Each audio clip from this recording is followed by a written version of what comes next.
Vamos continuar? Movimento uniforme? Mais um pouquinho desse conteúdo bastante interessante? Vamos agora passar a classificação do movimento uniforme.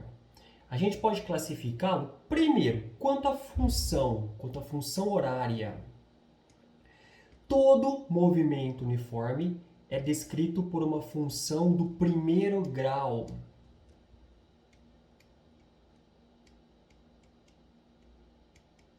Então, apareceu em algum problema uma função do primeiro grau do tipo S igual S0 mais VT, o famoso sorvete, já vai na gaveta. É um movimento uniforme.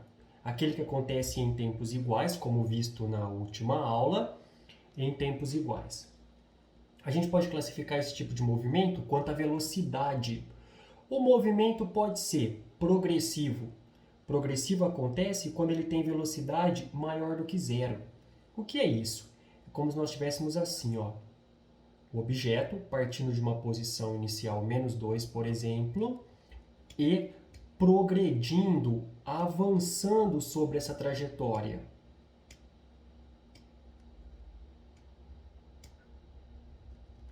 Indo, por exemplo, aqui para a nossa direita, para valores cada vez maiores no eixo x, de -2 para 0, de 0 para 2, para 4, para 6 e aí sucessivamente. Então ele progride, ele avança na nossa trajetória.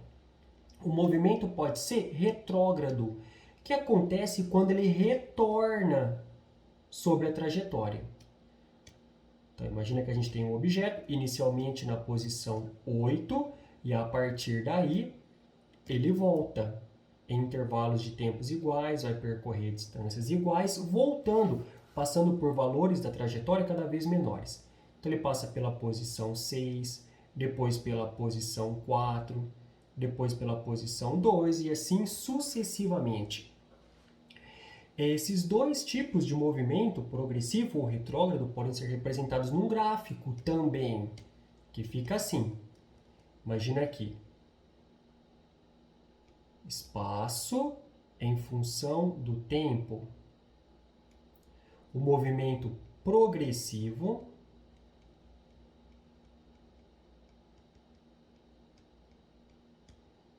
vai ser representado por um segmento de reta, por uma reta crescente. Por quê? Porque ele tem a velocidade maior do que zero na sua expressão. E o movimento retrógrado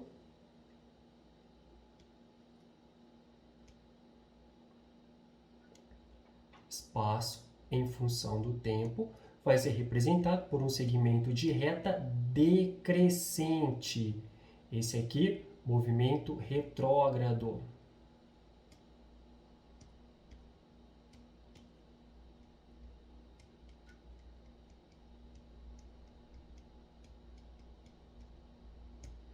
Beleza? Então não tem muita complicação. Olhou a função, é do primeiro grau, movimento uniforme. Olhou o valor da velocidade, positivo, progressivo, negativo, retrógrado. Só isso. Quando a gente estuda as funções horárias do movimento uniforme, nós temos condições de encontro. O encontro de corpos acontece quando eles ocupam no mesmo instante a mesma posição. A gente pode ver isso aqui nessa animaçãozinha. Coloquei agora dois corpos sobre uma trajetória orientada no eixo X, para a direita, valores cada vez maiores, tá? Esse objeto está na posição -200 e esse está na posição 200. Quando eu inicio o movimento, eles têm velocidades diferentes, mas em algum momento eles vão se encontrar. Porque além de velocidades com valores diferentes, eles têm velocidades em sentidos diferentes. Então, olha só. O tempo vai passando, eles vão se movimentando um de encontro ao outro, até que, em determinado momento, acontece o encontro. No encontro, eles têm a mesma posição e esse encontro aconteceu no mesmo instante. Não foi que um chegou primeiro aqui e foi embora, depois chegou o outro. Ah, não. Os dois chegaram juntos no mesmo lugar. Encontro. Certo? Outra coisa que a gente tem é quando um objeto passa por uma ponte. Quando o objeto extenso, o corpo extenso, passa por uma ponte, passa por um túnel, ou por outro objeto também extenso. Quando isso acontece, vamos tentar representar aqui. É uma situação importante também.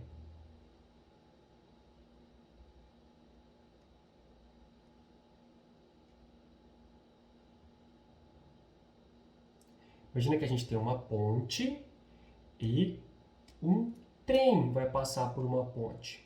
Uma composição férrea. Esse trem tem um comprimento. Comprimento do trem. A ponte também tem um comprimento. Comprimento da ponte. O trem se movimenta para a direita. A passagem completa pela ponte, vai acontecer quando o trem tiver percorrido a ponte toda, nesse esquema.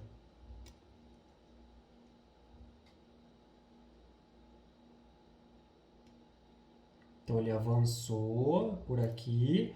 Quando sua traseira, olha, coincide com o final da ponte, nesse instante ele terá feito a ultrapassagem completa. Para que ele tenha feito a ultrapassagem completa, então, ele vai precisar ter percorrido o comprimento da ponte mais o seu próprio comprimento. Esse acaba sendo um ΔS total. Certo? Aí a gente vai fazer o quê? Na hora de calcular uma velocidade, um tempo, nós vamos simples. Velocidade ΔS sobre ΔT.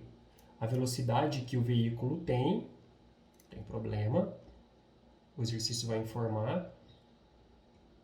O nosso ΔS é, agora, o comprimento do trem mais o comprimento da ponte, dividido pelo tempo, então.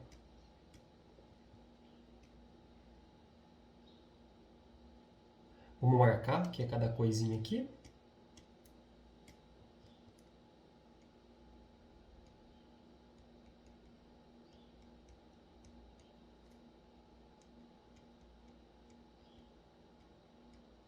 Velocidade do trem. Às vezes pode ser um outro objeto maior, tá? Pode ser um caminhão, alguma coisa nesse sentido. No nosso modelo, isso aqui é o comprimento da ponte.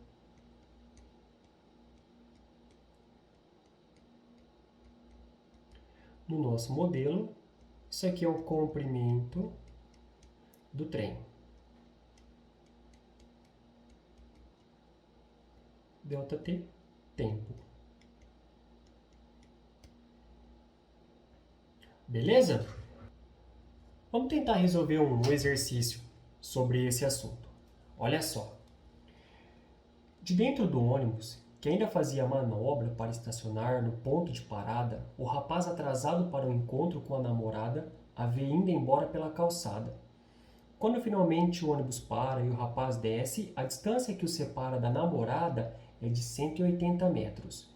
Então imagina aqui numa trajetória, a namorada já está indo embora, a moça, vamos colocar assim, e o carinha está aqui atrás, desceu do ônibus.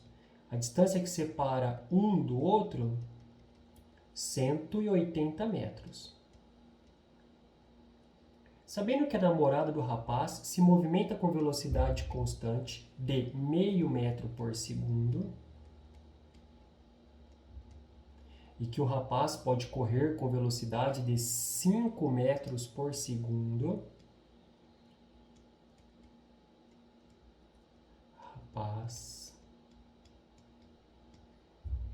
o tempo mínimo para que ele consiga alcançá-la é de... Vamos falar que ele está na origem de um sistema de medidas de uma trajetória. E ela está lá na posição 180 metros, então. Aqui, usando a função horária do movimento, vamos montar a função horária do movimento para o rapaz, que é S do rapaz igual S0 mais VT. O S do rapaz é a posição final, a gente pode ter qualquer valor aqui. A posição inicial do rapaz é 0, colocamos ele na origem dessa trajetória. A velocidade dele, 5 vezes o tempo. Vamos montar para a moça também. S da moça igual S0 mais VT. A posição final da moça pode ser qualquer uma, dependendo do tempo. A posição inicial dela, para essa referência, 180 metros. A velocidade dela, meio vezes o tempo. Coisa linda! Montamos a função dos dois, do rapaz e da moça. O problema disso é que ele vai alcançar ela. Então, a gente vai ter um encontro. Para acontecer o encontro, a posição final do rapaz tem que ser igual à posição final da moça. A função que representa o movimento do rapaz é 5t. E a função que representa a posição da moça, o movimento da moça é 180 mais meio t. Esse meio t a gente passa para lá negativo, subindo aqui, 5 menos meio, 4,5t igual a 180. T igual 180 dividido por 4,5.